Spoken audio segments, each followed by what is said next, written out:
በስመ አብ ወወልድ ወመንፈስ ቅዱስ አሐዱ አምላክ።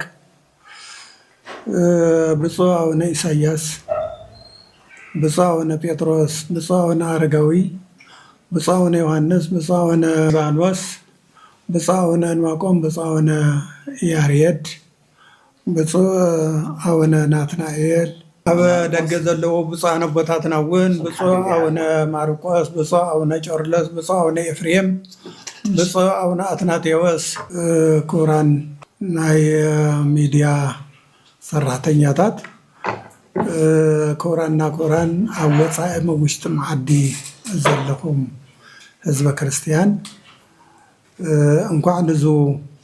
ዘለናሉ ዕለትን ሰዓትን እግዚአብሔር ኣፅሓና ኣውፅሐኩም ክብል ይፈቱ እሞ ሎሚ ዘለናሉ ዕለት 2018 ዓመተ ምህረት እዩ። ኣብዚ መዓልቲ ተሰብሰብናሉ ጉዳይ ኣቡነ ሰላማ ብዝወዝዕዎ ንግግር ህዝብና ህዝበ ክርስቲያን ኣብ ወፃኢም ዘሎ ኣብ ውሽጢ ዓድም ዘሎ ስለ ዝተደናገረ ተስፋ ዝገበሮ መንበረ ሰላማ ፈሪሱ እዩ። ጳጳሳት እውን ኣብ 3 ተመቂሎም እዮም። ገሊኦም ለአዲስ አበባ ገጾም፣ ገሊኦም ኣብኡ ዝቆሙ፣ ገሊኦም ደሞ እንኳዕ ስልጣን ሓዝና እምበር ኣይቆረናን ኣይሞቐናን ዝበሉ ኣለዉ ኢሎም ኣብ ባይታ ዘየለ ህዝብና እማን ስለ ዝመሰሎ ተደናጊሩ እዩ። ግን መንበርና ኣብ መንበሩ ከም ዘሎ ኣቦታትና ሊቃነ ጳጳሳት ኣብ መትከሎም ከም ዘለዉ ኣብ ስራሕ ከም ዘለዉ ተረዲኡ ህዝብና ክረጋጋዕ ይግባእ። ስለዚ ብዝሎም መዓልቲ ህፁፅ ኣኸባ ብ27 ህፁፅ ኣኸባ ተፀዊዑ ካብ 27 ክሳብ 28 2018 ዓመተ ምህረት ንህዝብና መረጋግዒ ዝኸውን ውሳኔ ወሲኑ ኣሎ። ስለዚ እዚ ውሳኔ እዚ ብፁዕ ኣቦና ኣቡነ ናትናኤል ከንብብልና እዮም። በስመ አብ ወወልድ ወመንፈስ ቅዱስ አሐዱ አምላክ። እመኔ አበሰለከ እሁከ ሁር ገስጾ በባሕቲትከ አንተ ወውእቱ ወእመ ሰማዕከ ረባሕኮ ለእሁከ ወእመሰይ ሰማዕከ ንሣእ ምስሌከ በዳግም አሐደ አው ክልኤተ እስመ በአፈ ክልኤቱ ወሰለስቱ ሰማዕት ይቀውም ኩሉ ነገር ወእመሰይ ሰምዖሙ ሎሙሂ ንግራ ለቤተ ክርስቲያን። ሓውካ እንተበደለካ ከይድካ ንስኻ ንሱን በይንኻትኩም መዓዶ እንተሰምዐካ ንሓውካ ናትካ ገበርካዮ እንደዘይሰምዐካ ገና ኩሉ ነገር በአፍ 2 ወይ 3 መሰኻኽር እዩ ዝቐውሙ እሞ ኣብ ካልኣይ ግዜ 1 ወይ 2 መሰኻ ውሰድ። ንኣቶም እንተዘይሰምዖም ድማ ንቤተ ክርስቲያን ንገራ። ወንጌለ ማቴዎስ ምዕራፍ 18 ፍቕዲ 15 እስካብ 17 ካብ ግንቦት 27 እስካብ 28 2018 ዓመተ ምህረት ኣብ ዝተኻየደ ህፁፅ ምልኣተ ጉባኤ ቅዱስ ሲኖዶስ ኦርቶዶክስ ተዋህዶ ቤተክርስቲያን ትግራይ ተመያይጥናን ተረዳዲእናን ሕግን ቀኖናን ቤተክርስቲያን መሰረት ጌርና ዝስዕ ውሳኔ ወሲና ኣለና። ኦርቶዶክሳዊት ተዋህዶ ቅድስት ቤተክርስቲያን በብግዚኡ ካብ ደገን ካብ ውሽጥን ብዙሕ ፈተና እናገጠማ መፅኡ እዩ። በብግዚኡ ንዝገጥማ ፀገም ድማ ብሓይሊ እግዚአብሔር በጾምን ጸሎትን ከምኡ እውን ብስርዓትን ሕግን ቤተክርስቲያን ቀኖናዊ ውሳናታትን መምርሕታትን እናፈተሐት መፅኣ እያ። ንውሳነ ቅዱስ ሲኖዶስ መበገሲ ዝኾኑ ሓሳባት ቀዳማይ ብፁዕ አቡነ ሰላማ ብሔረ ሕግ አንቀጽ 183 በመጥሐስ ካብ ሚያዝያ 18 እስካብ 29 2018 ዓመተ ምህረት ዝተኻየደ ዓመታዊ ርክበ ካህናት ቅዱስ ሲኖዶስ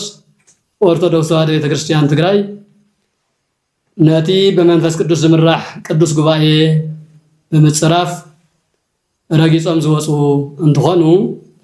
ቅዱስ ሲኖዶስ ድማ ነዚ ንምፍታሕ ብፁዓን ኣበው ሊቃነ ጳጳሳት ናብ ብፁዕ አቡነ ሰላማ መንበረ ገዝኦም ብምልኣኽ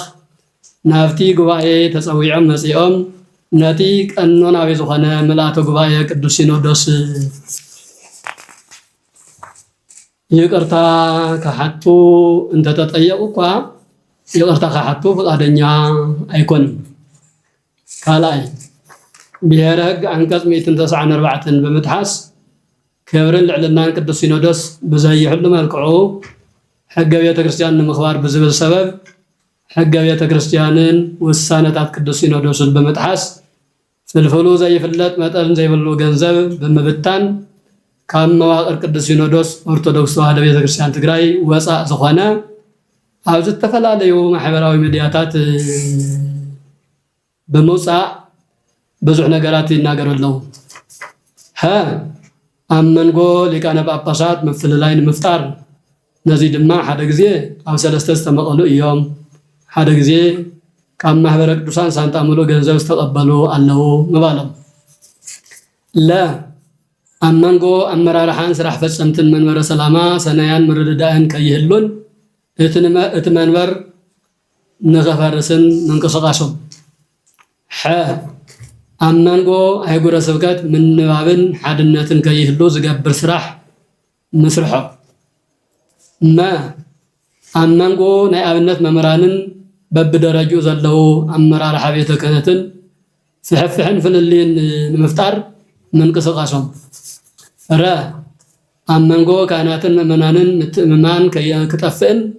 ክብርን ተሰማዕነትን ቤተ ክርስቲያን ከይህሉ በዚ ኣቢሉ ድማ ምእመናን ካብ ክርስቶስ ሕቕፊ ክወፁ ምግባሮም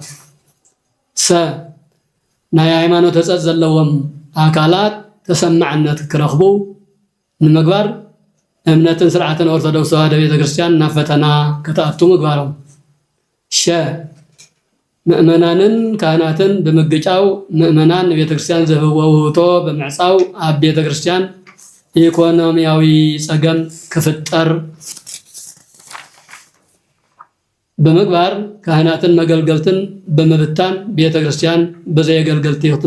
ክትነብር ንምግባር ምኽንያት ምዃኖም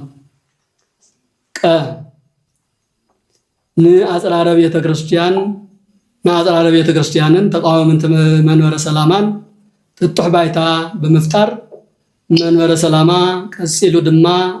ቤተ ክርስቲያን ትግራይ ናይ ምድኻም ከቢድ ሓደጋ ንኸፍጠር ምስርሖ ሳልሳይ ንውፃን ኣቦታት ሊቃውንትን ካህናትን ብሓጢያት ዝተቐሰፉ ኣፍኒንን ፊንሃስን መሲሎም ብምንጋር ክብሪ ውፃን ኣቦታትን ካህናትን ዘይገልጽ ፍጹም ስሕተት ምንጋሮምን ዝኣመሰሉ ተግባራት መፈጸሞም ቤተ ክርስቲያንን መንበረ ሰላማን ንምፍራስ ዝዓለመ ተግባር ብምፍጻም እዚ ንምስትኽኻል ምልአተ ጉባኤ ቅዱስ ሲኖዶስ ህፁፅ ጉባኤ ብምፅዋዕ ካብ ግንቦት 27 እስካብ 28 2018 ዓመተ ምህረት ምልአተ ጉባኤ ዘካየደ እንትኾን ዕለት 27/09/2018 ዓመተ ምህረት ንጎሆ ሰዓት 3 ኩሎም ተሳተፍቲ እቲ ጉባኤ ዝኾኑ ብፁዓን ኣበው ሊቃነ ጳጳሳት ብፁዕ አቡነ ሰላማ እውን ሓዊሱ ናይ ሓባር ጸሎት ድሕሪ ምክያድ እቲ ኣጀንዳ ብዛዕባ ብፅዕነቶም ስለ ዝኾነ ኣብ ሓፂር ሰዓት ተነጋጊርና ክንፅውዐኩም ኢና ኣብ ቢሮኹም ፅንሑ ብምባል እቲ ጉባኤ ቅዱስ ሲኖዶስ ድማ ነቲ ጉዳይ ብሰፊሕ ርኡ ድሕሪ ምዝታይ ብፁዕ አቡነ ሰላማ ድሕሪ ሰዓት 9 ሰዓት ናብቲ ጉባኤ መፂኦም ሓሳቦም ክገልጹ ኣባላት ቅዱስ ሲኖዶስ ዝኾኑ ብፁዓን ኣበው ሊቃነ ጳጳሳት ነቲ ናይ መፀዋዕታ ደብዳቤ ሒዞም ናብ መንበሪ ገዝኦም ከይዶም እንተፀውዕዎም ፃውዒት ቅዱስ ሲኖዶስ ብምንፃግ ኣነ ክመፅእ ኣይክእልን ቅዱስ ሲኖዶስ ዝደለዮ ይወስን ምስ ህዝበይን መጓዝምተይን ኮይነ መልሲ ክህበሉ እየ ብምባል ነቲ ናይ ቅዱስ ሲኖዶስ ፃውዒት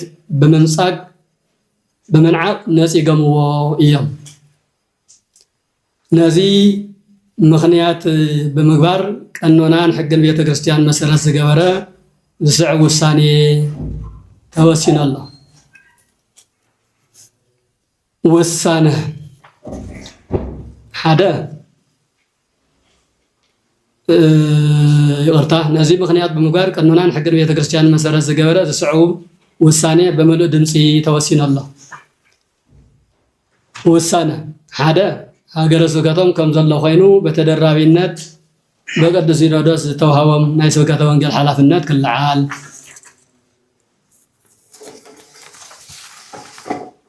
ካልኣይ ሓሳቦም ንኽገልፁ በቅዱስ ሲኖዶስ ዝተገበረሎም ተደጋጋሚ ፃውዒት ክቕበሉ ስለዘይከኣሉ ካብ ኩሉ ዓይነት ማሕበራዊ ሚድያ ርሒቆም ምስ ልቦም መኺሮም ክሳብ ዝምለሱ ንርብዓ መዓልቲ ዝኣክል ናይ መሕሰቢ ግዜ ንኽወሃቦም ተወሲኑ ኣሎ ሰለስተ ኣብ መንጎ ፈፀምቲ ስራሕ መንበረ ሰላማ ተፈጢሩ ዝነበረ ፀገም ቀሪቦም ኣብ ምርድዳእ ዝበፅሐ እንትኸውን እቲ ጉዳይ እውን ደረጅኡ ሓልዩ ብሕገ ቤተ ክርስቲያን መፍትሒ ክወሃቦን ኣብ ቤተ ክርስቲያንና ዝረኣዩ ዘለው ሓፈሻዊ ፀገማት ድማ ፀገማትን ከምኡውን ካብ ሚድያታት ይኹን ካብ ካልእ ዝመፁ ዘለው ሓበሬታታት መሰረት ብምግባር ኣፅኒዑን ኣፃሪዩን ናይ መፍትሒ ኣንፈት ዘቕርብ 5 ብፁዓን ሊቃነ ጳጳሳት ዝሓዘ ኮሚቴ ኣጣይሹ ናብ ጥቅምቲ ቅዱስ ሲኖዶስ ምልኣተ ጉባኤ ከቕርብ ወሲኑ ኣሎ 4 ኣብ ዞባ ደቡብ ማይጨው ሃገረ ስብከት ወረዳ ኦኽላ ጣብያ ዓዲሹም በረኸት ዘጋጠመ ናይ ቤተ ክርስቲያን ምቅፃል ዝተሰማዕና ሓዘን እናገለፅና ናፍቲ ቦታ ብምብፃሕ ብፁዓን ኣበው ሊቃነ ጳጳሳት ብኣካል ከይዶም ነቲ ህዝበ ክርስቲያን ከፅናዕንዑን ከረጋግዑን ከምኡውን ገንዘባዊ ሓገዝ ክግበርን እታ ቤተ ክርስቲያን እውን ተመሊሳ ክትነፅ ናብ ንቡር ኣገልግሎታ እውን ክትምለስ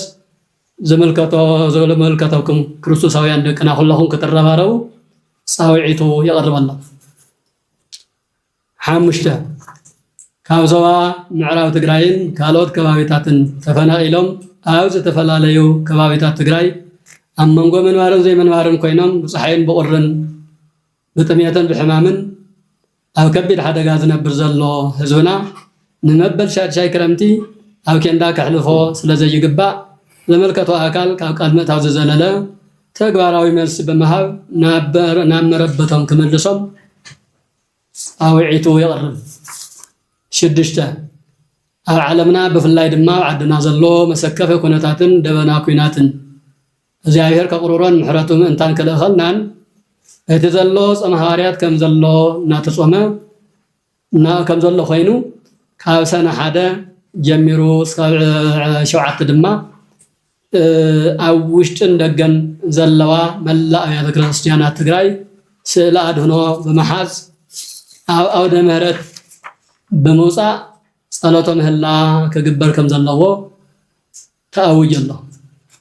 7 ኣብ ጉዳይ ቅድስት ቤተ ክርስቲያን ናይ ማሕበራዊ ሚድያ ኣብ ጉዳይ ቅድስት ቤተ ክርስቲያን ትግራይ ናይ ማሕበራዊ ሚድያ ሽፋን ዝህቡ ዘለው ኣካላት ነቲ ኣብቲ ሚድያ ዝቐርብ ሓሳብ ዘመልከቱ ኣካል መንበረ ሰላማ ከይተሓተተን ናይ ሓደ ወገን ሓሳብ ጥራሕ ካብ ምቕራብ ክቁጠብን ክብርን ልዕልናን ቤተ ክርስቲያን እውን ክሕልውን ንፅውዕ 8 ቤተ ክርስቲያንና ሃዋርያዊትን ዓለም ለኻዊትን ብምዃና ኣብ ምብራቕ ኣርሲ ሃገረ ስብከት ኣብ ዝተፈላለዩ ወረዳታት ኣብ ልዕሊ ንጹሃን ኦርቶዶክሳውያን ብሃይማኖቶም ምኽንያት ዝበፅሕ ዘሎ መቕተልትን ስደትን ከምኡውን ኣብ ልዕሊ ቅድስት ቤተ ክርስቲያን ዝበፅሕ ዘሎ ምቅፃልን ምውዳምን حزنا ناقلتنا نتكبرون نخنن أما ودعتا أما العالم زلهم منفساوي عندكنا كل جزء دمسك الدوس سينودوس سمعهم كترجعوا أن تلاونا زي دمس خلو ناي ملا دمسي قدس سينودوس نخانو آمينكم كترجعون بصلاتن بفقرن كتحجزون صاوعتنا نقرب سلام እግዚአብሔር ምስኩላትና ይሁን እግዚአብሔር ቅድስት ትግራይ ሀገርናን ህዝብናን ይባርክ ቅዱስ ሲኖዶስ ኦርቶዶክስ ተዋሕዶ ቤተክርስቲያን ትግራይ ቅድስት ከተማ አክሱም 2018 ዓመተ ምህረት በስመ አብ ወወልድ ወመንፈስ ቅዱስ አሐዱ አምላክ አሜን። ኣብ ውሽጥን ኣብ ደገን ዘለኹም ኦርቶዶክስ ተዋሕዶ ቤተክርስቲያን ኣመንቲ ኩልሁም ደቅና ክርስቲያን ኣብ ግንቦት 27 እስካዕ ግንቦት 28 ዓመተ ምህረት ዘካየድናዮ ናይ ቅዱስ ሲኖዶስ ስብሰባ ኩላህና ምልኣተ ጉባኤ ናይ ቅዱስ ሲኖዶስ ኣባላት ተረኺብና ኢና ስም ንምፅዋዕ ብፁዕ ኣቦና ኣቡነ ኢሳያስ፣ ብፁዕ ኣቦና ኣቡነ መርሃ ክርስቶስ፣ ብፁዕ ኣቦና ኣቡነ መቃርዮስ፣ ብፁዕ ኣቡነ ኣረጋዊ፣ ብፁዕ ኣቡነ ዮሃንስ፣ ብፁዕ ኣቡነ ዕንባቆም፣ ብፁዕ ኣቡነ ናትናኤል፣ ብፁዕ ኣቡነ ሊባኖስ፣ ብፁዕ ኣቡነ ያሬድ ኣብ ወፃእ ዝርከቡ ደሞ ኣርባዕቲኦም ብፁዕ ኣቡነ ማርቆስ፣ ብፁዕ ኣቡነ ኤፍሬም፣ ብፁዕ ኣቡነ ጨርሎስ፣ ብፁዕ ኣቡነ ኣትናቴዎስ ኮይና ንክልተ መዓልቲ ዝኣክል ተዛቲና ኢና። ብዛዕባ እቲ ዘተ እውን ብዛዕባ ብፁዕ ኣቦና ኣቡነ ሰላማ እዩ ነይሩ። ከምቲ ዝረኣኹሞ ኣብ ማሕበራዊ ሚድያ ብፁዕ ኣቦና ኣቡነ ሰላማ ንበይኖም ኣብ ማሕበራዊ ሚድያ ዝህብዎ ዝነበሩ ቃላት ወይም ደሞ ዝህብዎ ዝነበሩ መግለፅታት ንህዝብና ዝኸፋፍል ምዃኑ ተረዲእና ነቲ ቤተ ክርስቲያን ነቲ መንበር ሰላማ እውን ዘዳኽም ምዃኑ ርኢና ህፁፅ ስብሰባ ክፅዋዕ ጌርና ንክልተ መዓልቲ ዘቲና ኢና። ከምቲ መግለፂ እውን ዝሰማዕኹሞ ንክልተ መዓልቲ ዘቲና ነጋገር ተለና ግን ብፁዕ ኣቡነ ሰላማ ብዛዕባኦም ስለ ዝኾነ እቲ ስብሰባ ንሶም እውን ኣብ መጀመርያ መፂኦም ብፀልወት ክካፈሉ እሞ ድሓር ተነጋጊርና እንታይ እዮም ኢሎም እንታይ ኢሎም ተናጊሮም ወይ እንታይ እዮም ኢሎም ዝብል ንእሽተይ ፅንሕልና እሞ ፀኒሕና ክንፅዋዓኩም ኢና ኣብ ቢሮኹም ፅንሑ ኢልና እዮም። ኣይ ብዛዕባይ እንተኮይኑ ኣነ እውን ምሳኻትኩም ክመክር ኢሎም ነይሮም። ኣይ ብዛዕባኹም ዝምከር ምኽሪ ትክክል ኣይኮነን ሕጊ እውን ኣይፈቅድን እሞ ቢሮኹም ፅንሑ ኢልና እዮም። ኩላህና ኢና ኢልና እዮም። ንግዚኡ እኳ ኣይ ኣነ ይከይድን እንተኸይደ ግን ኣይምለስን ኢሎም ነይሮሞ ድሓን ግዲ የብልኩምን ክንፅዋዕኩም ኢና ኢልና እዮም። ከይዶም ካብ ቢሮኦም ናብ ገዛኦም ከይዶም ንሕና ቢሮ ክፀንሕልና ኢና ደሊና ነርና ግን ንገዛ ከይዶም ቅድሚኡ ግን ብናይ ርክበ ካህናት ቅዱስ ሲኖዶስ ዝነበረና ኣኼባ ብፁዕ ኣቡነ ሰላማ ግን ናይ ሲኖዶስ ስብሰባ ኣይርከብን ኢሎም ረጊፆም ከይዶም ድሓር ግን ልብሕ ስፊሕና ንሕና እውን ኣቦና ክፍለዩና ሓውና ክፍለዩና ስለ ዘይደለና ከይድና ንፀዋዕ እዮም ኢልና ክልተ ኣቦታት ናብ ገዝኦም ከይዶም ክልምኑ ከይዶም ፀዊዖም ሒዞሞም መፅኦም እዮም። ድሕሪ ሰዓት እምበኣር ረጊፅኩም እውን ስለ ዝወፃኹም ስለ ተፃረፍኩም ይቅርታ ጠይቁ፣ ክብሪ ዘለዎ ሲኖዶስ እዩ፣ ክብሪ ዘለዎ ጉባኤ እዩ ኢልናዮም። ብምንም ተኣምር ይቅርታ ዝጥይቀሉ ምክንያት የለን ኢሎም ገዲፎምና እዮም ከይዶም። ብድሕሪኡ ምስ ከዱ ግን ኣብ ሚድያ ወፂኦም ዝኾነን ዘይኮነን ከምቲ ኣብ መግለፂ ሰማዕናዮ ንኩላህና ዝፈላሊ ወይ እገለ እዩ ኣዲስ ኣበባ ከይዱ ኣይብሉ ወይ እገለን ኣብ መትከሎም ኣለው እገለን ኣዲስ ኣበባ እዮም ዝሓስቡ እገለን ደሞ ኣይምቆኒ ይቆረኒ ኢሎም ብግልፂ ናይ ስም ፀዊዖም ክዛረቡ ይግብኦም ነይሩ ግን ኣብ ሰለስተ መቃቂሎም ሰለስተ ተኸፋፊሎም ኢሎምና ግን ንሕና ከም ዘይተኸፋፈልና ናይ ሎመዓልቲ መግለፂና እውን ከምቲ ትርእዩና ዘለኹም ኣብ ሓድነት ኮይና ኢና መግለፂ ሂብና ዝኒህና ኩላህና ኣብ ሓድነት ኮይና ብፁዕ ኣቡነ ሰላማ ሕዚ እውን እንተኾነ ክምለሱልና ኢና ንደሊ ንክልተ ግዜኦም ረጊፆም ከይዶም ኣብዚ ዝነበረና ፃውዒት ንዕሞ ሓሳብኩም ሙሉእ ምሳና ተመዋገቱ ምሳና ተዘራረቡ ሓሳብኩም ሃቡና ኢና ኢልናዮም ከም ኣቦታትና ዝለኣኽናዮም ክልተ ሊቃነ ጳጳሳት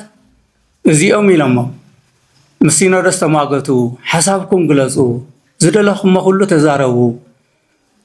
ኣይመፅን ኣይበሃልን ተመዋገቱ እዮም ኢሎሞም ንሕና እውን ከምኡ ክንብሎም ኢና ፀዊዕናዮም ሙሉእ ሓሳቦም ክንቅበል ኢና ፀዊዕናዮም ድሓር ግን ኣይመፅን ኢሎም ሲኖዶስ ዝደለዮ ወስን እምበር ካብ በዚ ሕጂ ናብ ሲኖዶስ ኣይምለስን ኣይመፅን ሲኖዶስ ዝደለዮ ይወስን ምስ ወሰነ ግን ምስ መማኽርተይ ምስ መጓዝምተይ ኮይነ ናይ ሲኖዶስ ውሳነ መልሲ ክበል እየ ኢሎም እዮም ከይዶም እዚ ተገቢ እውን ኣይነበረን እዩ ሓቂ ሲኖዶስ ዕድል ሂብዎም እዩ ምሳና ክመኽሩ ሓሳቦም ከካፍሉና ክምግቱና ክንምግቶም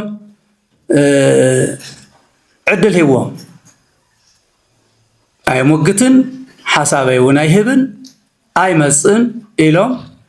ንክልተ ግዜ ንኻልኣይ ግዜ ዝለኣኽናዮም ኣቦታት እቶም ኣቦታትና እውን ሓዚኖም እዮም ብሓቂ ከምኦም ዝመሰሉ ሊቃነ ጳጳሳት እዮም ኣብ ገዝኦም ከይዶም ክልምንዎም እንተለው እሺ ኣቦታተይ ኢሎም ሓሳቦም ክገልፁ እዩ ነይርዎም ብዘለዎ ግን ኣይመፁን ንሕና ደሞ እንታይ ክንገብር እንተይፈተና እናሓዘና ኣብ ልዕሊኦም ወሲና ኣለና ምክንያቱ እንድሕር ኣይመፅን ኢሎም ምንም ክግበር ስለ ዘይከኣል እምበኣር እንድሕር ኣይመፅን ኢሎም ንኣንታ ክንገብር ኢልና እቲ ዝነበሮም ናይ ስብከተ ወንጌል ኣገልግሎት ክለዓል ኣውስትራልያ ሃገረ ስብከት ግን ብስሞም ስለተሸሙሉ በቲ ስም በቲ ሃገር በቲ ዓዲ ስለተሸሙ ኣውስትራልያ ሃገረ ስብከት ኣይልዓልና እዮም ከምቲ መግለፂ ካልኣይ ውሳነ እውን ሕዚ እውን ብፁዕ ኣቡነ ሰላማ ሓውና እዮም ኣባልና እዮም ናብ ልቦም ደኾን ይምለሱ ይፅልይሉ ደኾን ኢልና ንሕና እውን ክንፅሊ ናብ ልቦም ንክምለሱ ክንፅሊ ንሶም እውን ክፅልዩ ምስ ፀለዩ ን40 መዓልቲ ናይ መሕሰቢ ግዜ ሂብናዮም ፀልዮም ሓሳቦም ቀይሮም መፅኦም ቅዱስ ሲኖዶስ ትግራይ ሓሳብ ከቕርቡ እዩ ተፃዊዕትና ከምኡ እንተኮይኑ ፅቡቅ እዩ ን40 መዓልቲ ዕድል ሂብናዮም ኣለና መፅኦም ሓሳቦም ይሃቡና ይሞግቱና ኢና ንብል ዘለና ስለዚ እግዚኣብሔር ልቢ ሃቦም ንሕና እውን በፀሎት ክንሕግዞም ኢና ካባና ተፈልዮም ፅቡቅ መንገዲ ይኮንን ዝኸዱ ዘለው እቲ ዝበልዎ ብጭብጢ ከረድኡና ይግባእ ኩሉ እቲ ዝርዝር ኣብ ሚድኦም ዝተናገርዎ ብዝርዝር ሰሚዕናዮ ብዝርዝር እውን ርኢናዮ ኢና ንሕዚ እውን ምእመናን ኣቦታት ኩልኹም ኣብ ውሽጥና ወፃእን ዘለኹም ስለ ብፁዕ ኣቡነ ሰላማ ናብ ልቦም ንኽምለሱ ክፅልዩ ንሕና እንሰውን ክፅልዩ ንሕና እውን ክንፅልየሎም ብሓድነት ክንጓዓዝ ብሓድነት መንበርና ኣፅኒዕና ክንነብር ስለንደሊ ኩላህና ክንፅሊ ይግባእ ዝብል ሓሳብ የክህብ ዝደሊ ሓደ ሰብ ትፈሪ ክኸድ ኣድላይ ይኮነን ንዕና ኣቦታትና እዩ ምንማን እውን መስተዋት እውን ድለ እዩ ካብ ጥንቲ ነበረ እዩ ነገር ግን تايم يكبر بيت دخلنا أنا بطعمي وقلت جزية الشعب هذا أو جزوم أمنهم أبيرهم لاسون لمنهم بضات اللي هنا أنا سون قاعد تبلسي قاعد دور بما تبلسي كعصوا المكون السخونية هذا يكون صحيح بنتات فاتي قرضنا الشعر مع معتي حاسوا صوم كم لحسوا إلى الركومو كم كل نسيم لحسوا لنا أرى معتي هنا يوم هنا نبيو بينصم تعمي عم تتسمع حطمه بتعمي سنلسي قدس مغانو قدس البار قلي سنلس بشاي قدس سنلس لازم خمسة من بس قدس رقصها موضع أي مالتنا من بس قدس مرقع نصرح صرفت دمو أو يعاتياتي وعم تكننا أمسعنا كاب صرفت لحاتيات هذه اللي سو لا أكل زلف قالنا صرف أمغاد بونس حوي شجري وحوي حاتياتي بالناينا نقمته أبواتهم يوصلوا ثالثهم فرو دشوم قوم أبصر عبيت حبارة دشوم قوم لازم دامن كسكة هاب خد لعلي بالناينا أنا مثاي تملك عوي منتنا وين تلو دا ذكرنا ما أعرف لها وما باسم رجز خالي نجر نجر زرق تلاقي خمس أجن كاوي تكسرنا عيت البقي بيتكسيان الموضوع عيت علوي كاو سالي وص نجر تلاقي خمخار عوي عاتي أمه هذا المديها الأملاك اسكي ما تيجر واي زيار يجر يقولوا يمرسوا لفتها من لفتها ما أرجو يمرسوا حاولنا تنبلن به متعمي أحزاني الجوربو الجيو متشز من عصرت تنرى لأن الدموت نجرومي من الوقت ثلاثة الكوس استكشف عزي عموهاني اللي يرو بيروم وثما يجرهما ديار عملك حزمو داول بو يملصوم إلى ندانيل سنة قداي ونحنا متشز دخلنا دومنا دخلنا يقولنا قلت ما استمعتي زي ما خنا لا صلينا لا لمنا الشعب جزء خيرنا لا لمنا إلى النرمة لما عاد جرفنا هنا الجاي اللي بيستقوم بالله هذه صورته سواء جرسنا لما عاد جرسنا هنا جوايو يا أملاكنا لبوي ملصهم لا يجرس بسم الله وولد ومنفس قدوس أحد أملاك بصوانا بوتاتنا قبل وش تعدن أبدا جنزل لهم كلهم أبو صان لك أنا باسات ناي ميديا أكلات كلهم أملاكنا جزيابير بنبي كريستيان مخنيات حسيبنا قدوسين ودسون الشكواي سبسبا صويعو أبز قدوس سفرا أو قدوس كتما أكسوم ترخيبنا لنا ترخونا له قداي بزعبا بيت كريستيان نايو بيت كريستيان نحن بلتلنا بيت كريستيان قد قصرت اللامتش مؤمنان كريستوساويان نعاتهم زم حضروا دما بصوان ليك أنا أباسات ليك أنت بيت كريستيان كهنات تغلى اللاس بإيس كريستوس زأمن كله سبسب الله قدس بيت كريستيانيا أبناء بوتا تباناون زخونا في اللي يمثل حزب كريستيان حزب ناس اللي تملكته بخالي من قدد ما نحنا ونكون وشتنا نفلطو بصو أبونا ونسلاما كابانا وصو إلهم سلازنبرو زي مخنيات بمقبار حزبنا اتؤونتون كنمسكر بصو أبونا ونسلاماون ناف سلام كنملس بيناوي قعزو يودو أكامبر نابعوية سلازي يبصحكا بيناوي دخام نفرة أيكونن دخام انبر ندحر حبيركا ندحر تمخاخيركا ندحرنا حدنت مسيخا قن حدا قدم كله العلو كله ني حدنت بعال بيت سخونه ويتانا أملاخنا يس كريستوسيو بخالي من قدي نحنا خنحبر تلنا من قدنا كل زبارخو نسو ويتانا يس كريستوسيو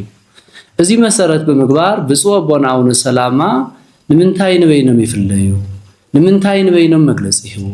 ንምንታይ ንበይኖም ኣብ ሚድያታት እንዳወጹ ነታ ቤተ ክርስቲያንና ናብ ጽቡቕ ዘይመልስ ናብ ሓድነት ዘየምጽእ ናብ ዕብየት ዘየምጽእ ንምንታይ ንበይኖም ይኸዱ እንተሊ ጎደሎውን ተመኻኺርና እንድሕረ ጉዲልናውን ተረዳዲእና ንኽንከይድ ብዝብል መንገዲ ኢና ተሰብሲብና ብፁዕ ኣቦና ፀዊዕናዮም ክመጹልና ይከኣሉን መቸን ተሓሳባት ከቕርቡ እሞ ታፍቲ ሓሳቦም ተላዒልና ድማ ዝእረም እንተኾይኑውን ክንእርሞ ዝእረም ዘይብሉ እንተኾይኑ ንዕኦም ክነርድኦም ብዝብል ኢና ተሰብሲብና ነርና ኣይተሳኽዐልናን ንምንታይ ክመጹልና ይከኣሉ መጺኦም ምስ ቅዱስ ሲኖዶስ ክረዳድኡ ኣይከኣሉን እታ ናይ መጀመርያ ዝመጹላ መቐደም ንሕና ክንመክር እሞ እስኹም ድማ ቢሮ ጽልሕና ብፁዕ ኣቦና ተባሂሎም ኣነ ይጸንሕን ንገዛይ ክኸይድ ኢሎም ስለ ዝኸዱ ድሕሪኡን ከይድና እኳ እንተኸድና ክኾነልና ይከኣልን ኣይተሳኽዐን አንኳይን ኣቦ ሓደ ኣገልጋይ አንኳይን ሓደ ኣገልጋሊ ሓደ ክርስቲያን ይዕበይ ይንኣስ ካፍታ ቅድስት ቤተ ክርስቲያን ብዝኾነ ሓሳብ ካፍታ ቤተ ክርስቲያኑ ክርሕቕ ማንም ዝፈቅድ የለን ኩሌና ይንፈቅድን ሕዝውን ቅዱስ ሲኖዶስ ነርባዓ መዓልቲ ሓሲቦሙሉ ተመልኪቶም ነዝናይ ሲኖዶስ ዘሎ ድልየት ናቶም ሕውነት ናቶም ሓድነቱን ተረዲኦም ዘልይዋ ሓሳብ ምስ ሲኖዶሶም ንኽገልጹ ነርባዓ መዓልቲ በይኖም ኮይኖም ብጸሎትን ናፍቱል ናብ ልቦምን ክምለሱ ቅዱስ ሲኖዶስ ብምልኣት ወሲና ኣለና ብፁዕ ኣቦናውን ናብ ልቦም ክምለሱልና ህዝብናውን ክረጋገአልና ንሕናውን ነቦና ክንጽሊ ህዝብናውን ብምኽርን ብሓሳብን ክሕግዘና እንዳተላወና እግዚአብሔር ምስ ኩልና ክኸውን ዓድና ሰላም ክገብረልና እንካብ መከራን ካብ ጭንቂ ወፂና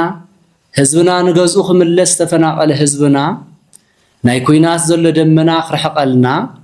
ዝናም ድማ ዝናም ናይ በረከትን ናይ ጠልን ናይ አዝመራን ዝኾን ዝናም ክበና ናይ እግዚአብሔር ቅዱስ ፈቃድ ይኹን እግዚአብሔር ምስ ኩልና ይኹን ናይ ኩልና ውሳኔ እዩ ብፁዕ ኣቦናውን ናብ ማሕበሮም ናብ ደንቢኦም ናብ ቅዱስ ሲኖዶሶም ተመሊሶም ጽቡቕ መንገድ ንሪእሉ ንኽገብረልና ናይ እግዚአብሔር ቅዱስ ፈቃድ ይኹን ወርኩም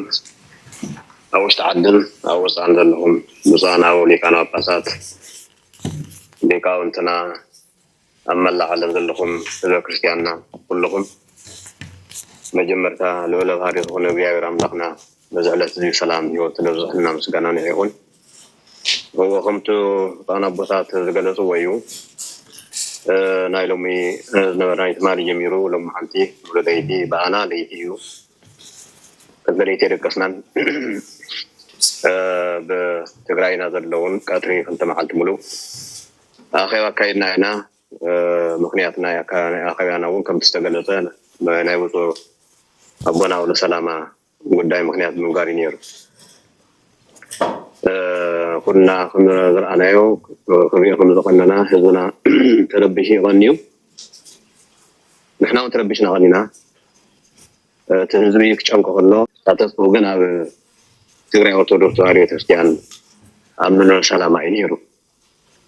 እዚ ድማ ያው ተዘሪጉ ማለት እዩ ብፁዕ ኣቦና ወለሰላማ ካብ ቅዱስ ሲኖዶስ ተፈልዮም ንበይኖም በሚድዩ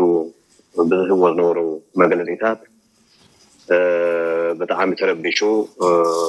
ንዓና እውን ክርብሸና ኸዩ ማለት እዩ ካብ ጭንቀት ዝተልዓለ እንታይ ጉድ እዩ እንታይ ኣይተፈፂሩ እናበለ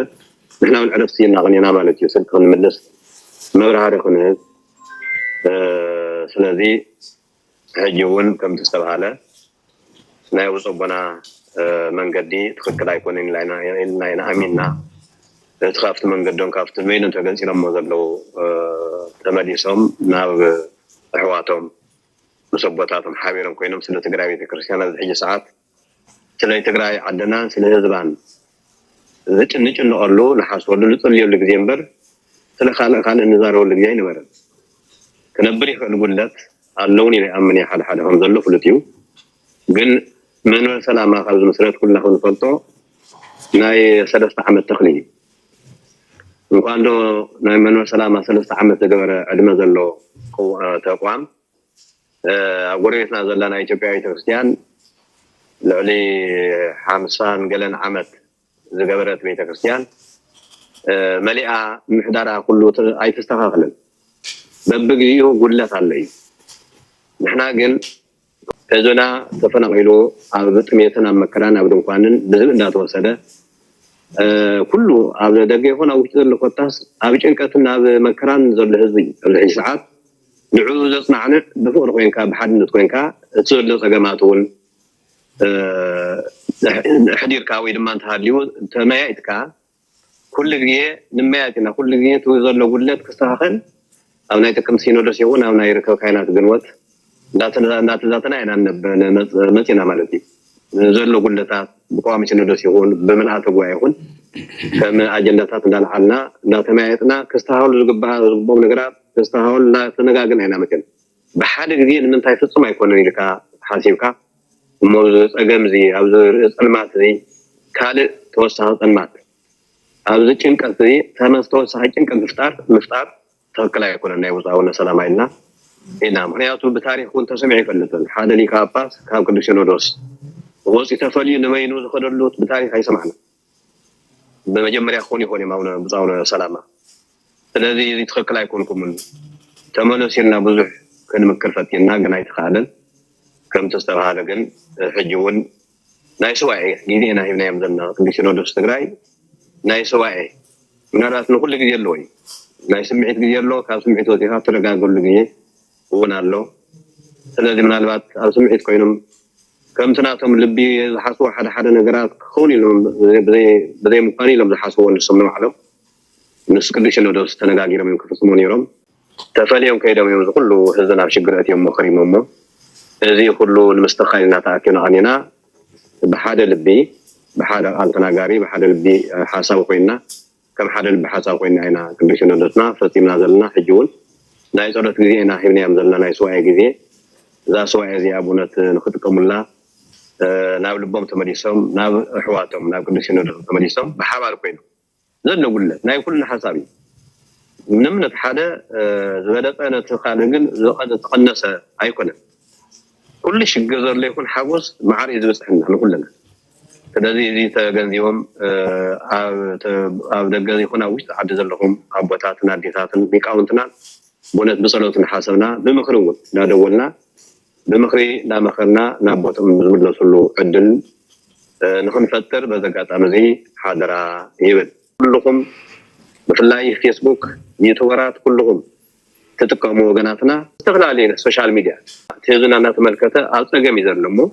ንቤተክርስትያን ታስተጠመኩምላ ታስተወለድኩምላ ቤተክርስትያን ክትሓስቡ በዚ ኣጋጣሚ ነቲ መከራ ዘሎ ህዝብና እውን ክትሓስቡ ንዑ ጥራሕ ተነጋጊርና ሓደ ኮይና ከመይ ንጸሊ ከመይ ንፈጣሪና ንለሚና ህዝቢ ካብ መከራ ነውፅኦ ዝብል ሓሳብ ጥራሕ ንሓስበሉ ግዜ እሞ እዚ ንክትገብሩ ኩልና እውን እንደዚህ ክንገብር እግዚአብሔር አምላክ ረደና ቅዱስ ቃል ይፍነና ይብል እግዚአብሔር አምላክ ተመስገነ ይሁን።